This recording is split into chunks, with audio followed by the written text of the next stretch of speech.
Once the sacred pause has created some space, the silence transforms from a defensive shield into an investigative tool. This is the second stage, the inner inquiry. Monks don't just wait for anger to disappear.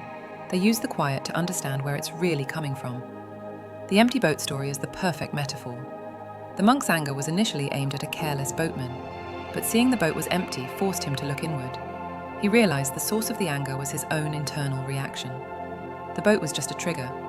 During the silence of the inner inquiry, you ask yourself, what is really making me angry? At first, the answer seems obvious. That person insulted me. But if you sit with the question, you start to peel back the layers. Let's go back to being insulted. You've used the sacred pause. Now, in the quiet of your mind, you ask, why did those words hurt? What did they threaten? The answer almost always relates to the ego. The insult might have threatened your image of being intelligent, competent, or respected. The anger isn't just about the words. It's a defense mechanism for a wounded ego. A monk understands this.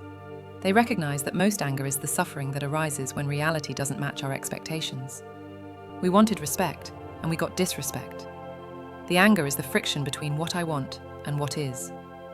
The inner inquiry is a silent conversation with yourself. You can ask, what expectation of mine was violated? What am I afraid of losing here? Respect? Control? Status? Is this about this moment, or is it connected to a past hurt? Looking at this person, can I see their own suffering? That last question is especially powerful. Buddhist teachings emphasize that people who lash out are often in immense pain themselves. Hurt people, as the saying goes.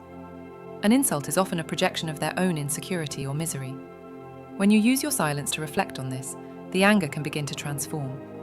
You start to see the enemy, not as a villain, but as another struggling person, drifting aimlessly and bumping into others out of their own confusion.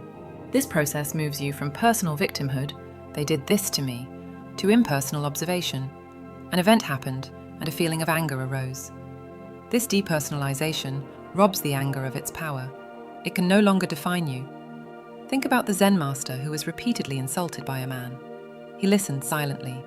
When the man finished, the master asked, if you offer a gift to someone, and they do not accept it, to whom does the gift belong? The man replied, to me, the one who offered it. The master nodded. Exactly. You have offered me your anger, but I choose not to accept it. It remains with you.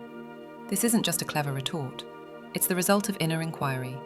The master understood the anger belonged to the other man. Reacting with anger is exhausting. It drains your mental and emotional energy. Wise silence preserves that vital energy.